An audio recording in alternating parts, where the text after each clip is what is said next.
First tonight, a new initiative in the works to tighten rules on using laser pointers near local airports.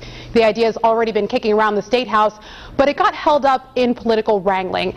It's our top local story tonight. Eyewitness News reporter Steve Nielsen joins us live with the details from the West Bay Mobile Newsroom. Senator Sheldon Whitehouse is continuing his efforts to crack down on what he says is a serious problem. People shining laser pointers at pilots while they're in the air. Now, I talked to a pilot to see just how serious of a problem this can really be.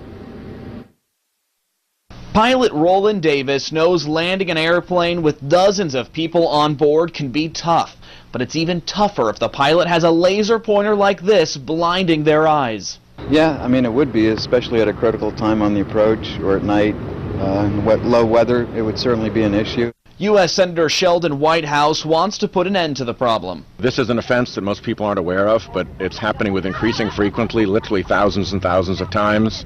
Eyewitness News recently uncovered information that in 2009 there were 10 reports of it in Rhode Island, and last year 11. Just a few weeks ago, a Warwick man was found guilty of shining the light at a plane as it approached TF Green. He received 6 months of home confinement and 5 years probation, but no jail time. Whitehouse is introducing legislation that would now make the crime punishable up to 5 years in prison. It's important that people know that this is not a prank, this is not funny. They need to knock it off, and if they don't, they're endangering people and they'll be prosecuted. Some travelers we talked to say a prison sentence is too excessive. Especially if they're kids. I mean, they may not know any better.